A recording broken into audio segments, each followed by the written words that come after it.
Halo semuanya guys, kembali lagi bersama gue Aldo di Detektif Aldo. Dan kali ini gue datang lagi dengan segmen yang udah jarang dan hampir lama banget gak gue bawa. Ini adalah soal sejarah Indonesia. Dan bertepatan dengan Agustus, ya kan, 2021 ini tentunya sangat dekat sekali dengan kemerdekaan, ya kan, dengan proklamasi gitu. Kalau kita track back lagi ke tahun 45, menjadi sebuah tahun yang cukup penting bagi Indonesia. Walaupun memang setelah 45 masih banyak tantangan-tantangannya pada saat itu dan cukup menarik untuk track back lagi. Dan hari ini gue ingin menceritakan sebuah rahasia-rahasia atau bisa dibilang hal-hal atau detail-detail sejarah kecil yang mungkin itu terlepas dan luput dari buku sejarah kita zaman-zaman kita sekolah. Karena kita tahunya cuma proses bahwa Bung Karno pada saat itu mengkumandangkannya di rumahnya beliau di Pegangsaan, terus bersama juga dengan Maeda juga pada saat itu untuk merumuskan dan begadangan juga. Dan sebenarnya banyak detail-detail kecil yang menarik bahwa perannya pada saat itu bukan hanya Bung Karno dan Bung Hatta pada hari itu, tapi juga banyak anak-anak muda, pemuda-pemuda bangsa yang ikut meramaikan atau bisa dibilang membuat proklamasi pada hari itu jauh lebih efisien dan efektif dan menyebar ke seluruh Nusantara. Nah, bagaimana detail-detail kecilnya, bagaimana perjuangan-perjuangan para pemuda dari masa-masa tahun 45 tersebut. Nah, gue akan kasih kalian 5 detail yang mungkin jarang kalian tahu. Dan mari kita mulai ke sejarah Indonesia ini. Dan sebelum itu silahkan like, share, dan subscribe pastinya. Follow gue di @rivaldosantosa, gue ada Instagram, ada di Twitter. Dan kalau misalnya gue ada salah-salah penyebutan di sini, kalian boleh banget revisi gue di kolom komentar. Since this is a history, tentunya banyak hal yang mungkin berbeda dari beberapa versi yang lain. Jadi kalian bisa berdiskusi di kolom komentar di bawah soal detail-detail yang akan gue ceritakan kepada kalian. So let's begin the history, guys. I lost myself. I waited still. Yang pertama adalah soal naskah asli proklamasi, gitu ya. Kita tahu semuanya bahwa Bung Karno itu menulis naskah proklamasi itu di tanggal 17 Agustus 1945. Ya, sebenarnya lebih tepatnya mungkin menulisnya itu sekitar 16 ke 17 dengan tangannya sendiri dari buah pemikirannya sendiri saat itu, dan dituliskan di rumah Laksamana Maeda yang juga turut mendesak kemerdekaan RI pada saat itu dan memang mendesak Bung Karno untuk cepat-cepat proklamasi, dan akhirnya dikumandangkan di Pegangsaan depan rumah Bung Karno. Gitu ya. Tapi ada yang menarik, karena setelah pembacaan teks proklamasi dan disalin sama Sayuti Melik pada saat itu untuk jadi salinan rapihnya gitu kan, jadi setelah tulisan coret-coretnya Bung Karno lalu disalinlah sama Sayuti Melik supaya lebih rapih gitu kan, dan itu diberikan kepada Bung Karno untuk dibacakan pada hari itu. Nah, kertas orisinil Bung Karno atau tulisan Bung Karno itu dibuang gitu kan ke tempat sampah dalam keadaan sudah dilecek gitu kan, sudah aur-auran lah gitu bisa dibilang ya. Setidaknya itu yang dituangkan oleh BM Dia melalui bukunya bernama Butir-Butir Padi. Nah, BM Dia sendiri adalah figur dan tokoh yang penting dalam peristiwa proklamasi sebenarnya. Karena tanpa beliau kita nggak bisa melihat naskah asli tulisan tangan Bung Karno yang belum ada tanda tangannya tersebut. Karena kalau di versinya Sayuti Melik itu ada tanda tangannya Bung Karno dan Soekarno-Hatta, bisa dibilang. Nah, beliau sendiri adalah tokoh pers, pejuang, diplomat juga, serta juga pengusaha dan pendiri dari Harian Merdeka. Dan juga menjadi sosok yang berpengaruh di dunia pers karena sempat berjuang merebut Jawa Shimbun, sebuah percetakan milik Jepang yang menerbitkan harian Asia Raya pada zaman Jepang. Dan beberapa jasa lainnya yang waktu lain mungkin bisa kita bahas karena cukup banyak juga perjuangan beliau. Tapi intinya pada hari kemerdekaan itu, BM Dia itu memungut naskah proklamasi original tulisannya Bung Karno itu dari tempat sampah dalam keadaan lecek seperti yang tadi gue katakan. Karena BM Dia pada saat itu merasa bahwa dia itu harus mendokumentasikan segala yang berkaitan dengan hari proklamasi dan harus menyelamatkan seluruh bukti-bukti dari momen terpenting di bangsa Indonesia tersebut, yaitu adalah momen proklamasi. Dan ternyata kertas tersebut itu berhasil disimpan oleh BM Dia itu selama 40 tahun lamanya. Sebelum akhirnya diserahkan oleh BM Dia itu pada tahun 1992, bahkan saking sakralnya itu naskah orisinil tulisan Bung Karno, beliau itu membawa naskah itu kemana-mana, bahkan saat dia itu bertugas jadi duta besar di Ceko, Inggris, dan juga Thailand pada periode waktu 1999 sampai 1968. Nah, karena inisiatif dari BM Dia lah kita sebagai anak muda sekarang dan mungkin orang-orang yang gak hidup dan lahir di tahun 45 masih bisa melihat naskah orisinil yang ditulis tangan oleh Bung Karno dengan penuh coretannya dan tentunya dari buah pemikirannya langsung pada hari proklamasi atau 17 Agustus 1945. Nah, sekarang naskah asli tersebut itu tersimpan di ANRI alias Arsip Nasional Republik Indonesia saat BM Dia itu menyerahkannya kepada Presiden Soeharto dan diteruskan lagi ke Mensesnek di era 1988 dan baru diberikan diberikan kepada Anri dan dirawat sampai detik ini. Dan sekarang lo bisa lihat deh, arsip betul-betul yang namanya arsip penting bangsa Indonesia, di mana naskah proklamasi tulisan tangan Bung Karno yang benar-benar ada. Nah, jadi konten sejarah kali ini memang gue berkolaborasi dan bekerja sama dengan Buku Kas yang juga berkolaborasi dengan Historika Indonesia. Nah, jadi memang pencatatan sejarah tuh penting banget. Tanpanya ada catatan sejarah, tentunya kita anak-anak muda khususnya nggak bisa tahu perjuangan seperti apa yang dilalui sama bapak bangsa pada masa itu. Nah, selain sejarah yang penting untuk dicatat, sebenarnya pencatatan keuangan juga menjadi sebuah hal yang penting karena memang tanpa yang namanya pencatatan keuangan, kita juga tidak bisa merencanakan masa depan dari bisnis kita. Makanya penting sekali untuk mencatat soal keuangan untuk bisa menentukan masa depan dari bisnis kita, tentunya utamanya untuk kita para pengusaha dan pebisnis.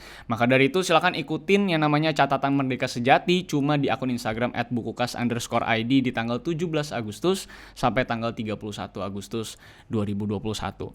Nah, sekarang mari kita masuk ke detail yang kedua nih. Ini adalah soal bendera merah putih dari tenda warung soto. Sebenarnya ada beberapa versi dan ini menjadi sebuah versi yang menarik tentunya untuk kita semua ya.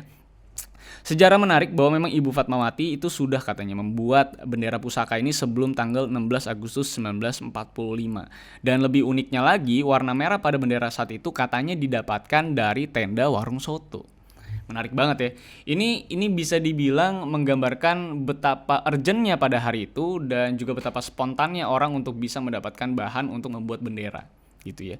Kenapa sampai dari warung soto? Karena sebelumnya kain merah yang dipakai sama Ibu Fatmawati itu dinilai kekecilan. Lalu beliau ini meminta para pemuda untuk mencari kain merah yang lebih besar.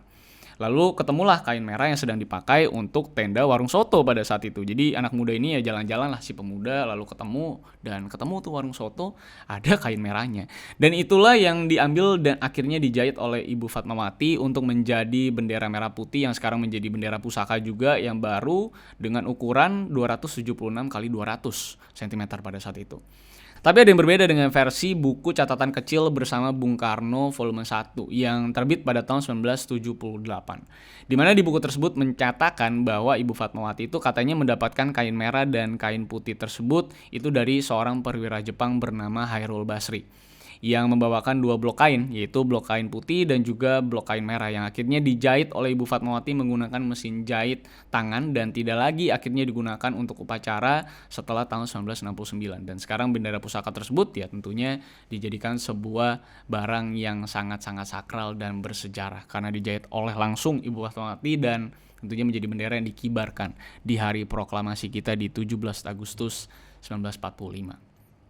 Versi mana yang benar? Ya tentunya keduanya tetap mempunyai value yang sama-sama penuh dengan perjuangan, penuh dengan orang-orang pemuda-pemuda yang ikut berkontribusi atas kemerdekaan Indonesia. Jadi both version tentunya punya nilai yang berbeda dan tetap menarik untuk dibahas dan diketahui. Yang ketiga adalah soal rekaman proklamasi yang hampir sebenarnya disita Jepang, gitu ya bisa dibilang. Sesuai sejarah, hanya ada 3 foto yang menjadi dokumentasi dari hari proklamasi pada saat itu. Yaitu foto Presiden Soekarno yang sedang membacakan teks proklamasi yang tentunya kalian tahu semua. Dan duanya lagi itu adalah foto pengibaran bendera merah putih.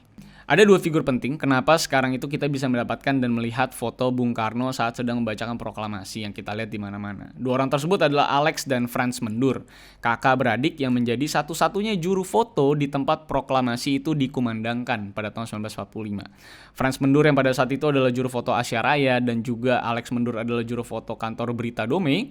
Itu keduanya berjuang untuk bisa mengabadikan foto proklamasi pada saat itu. Bahkan keduanya ini menempuh 2 jalan yang berbeda untuk bisa sampai ke lokasi pembacaan proklamasi. Biar nggak dijegal oleh tentara Jepang yang masih sering patroli pada tahun itu.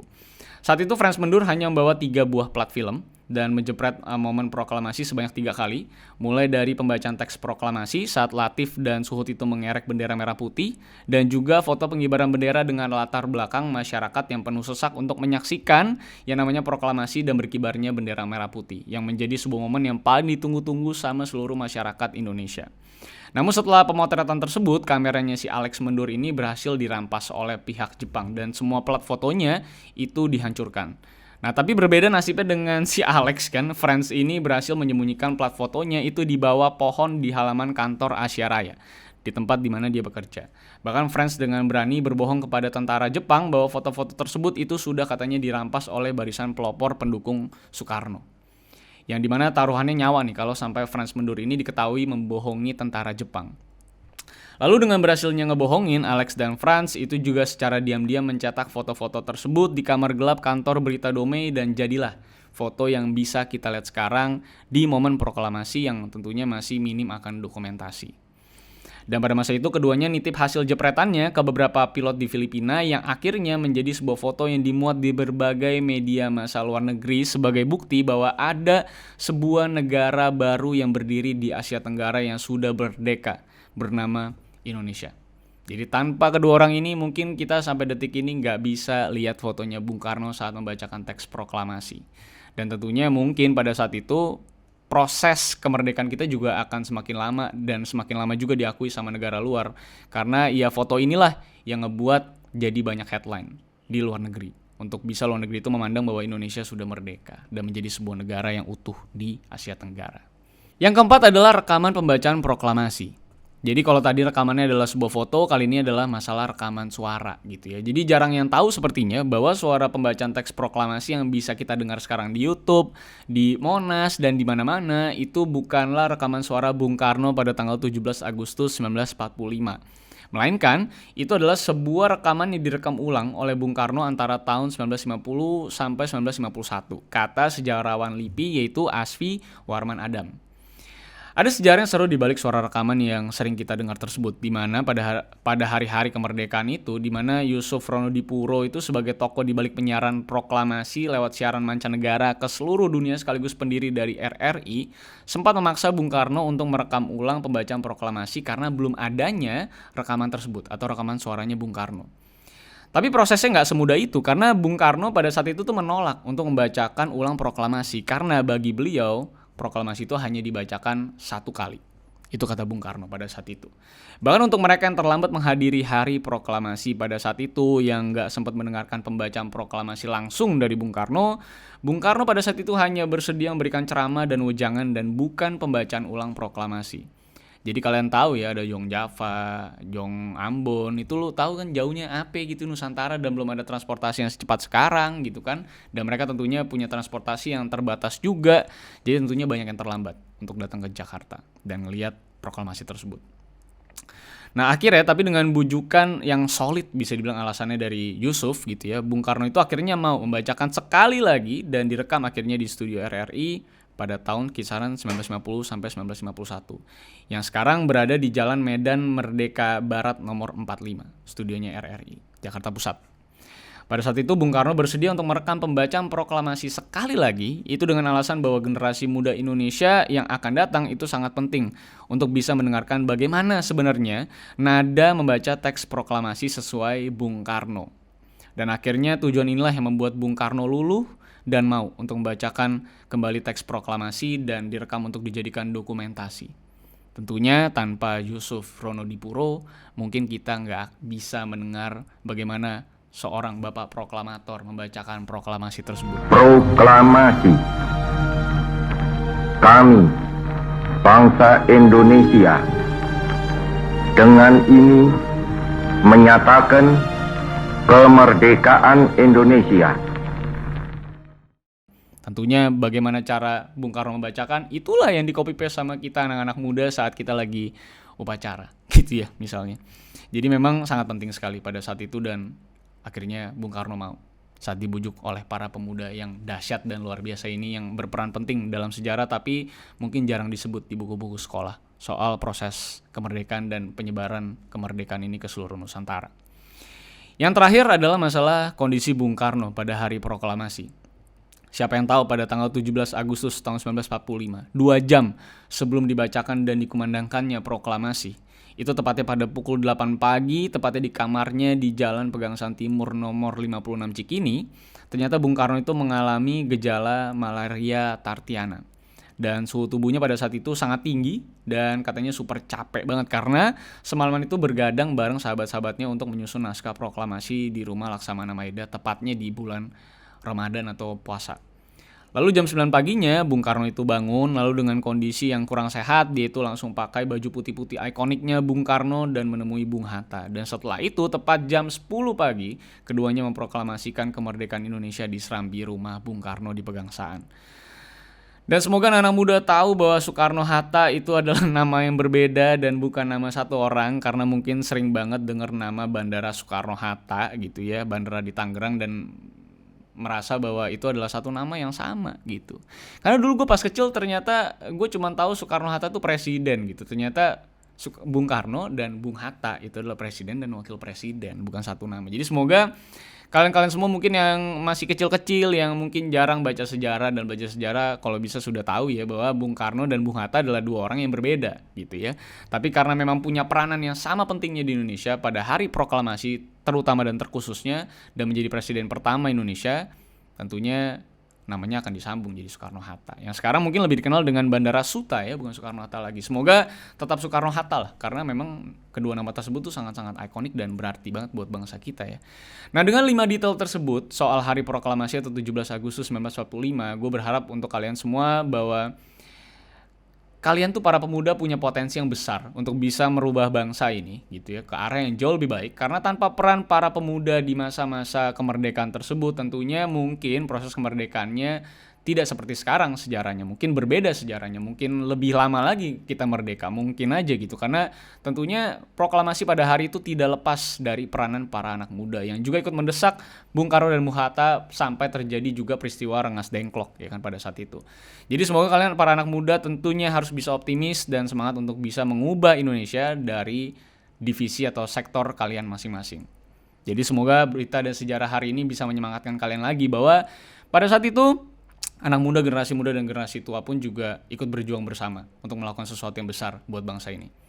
Jadi sampai jumpa di sejarah-sejarah selanjutnya, dan gue berbahagia sekali bisa kembali lagi dengan konten sejarah. Semoga ada sejarah-sejarah menarik lagi yang bisa gue bahas dan tuangkan kepada kalian semua, yang tentunya Indonesia banyak banget sejarahnya. Kalau misalnya gue ada salah-salah kata, silahkan revisi di kolom komentar di bawah. Semoga gak ada yang salah gitu ya, karena mungkin aja kadang terselip dari mulut gue, tapi semoga semuanya tepat seperti sejarahnya mengatakan dan tertulis. So, gue cabut dulu ya. Kalau misalkan suka dengan sejarah kali ini, harusnya pasti suka lah orang Indonesia ya gitu ya. Silahkan like, share, dan subscribe pastinya. Follow gue di @rivalsantosa, gue udah di Instagram dan Twitter. Kalian bisa DM gue kasus yang menarik dan sejarah-sejarah yang menarik yang bisa kita bahas. So, see you on another Indonesian history. Bye-bye guys. I lost myself. I waited still for a glimmer to arrive.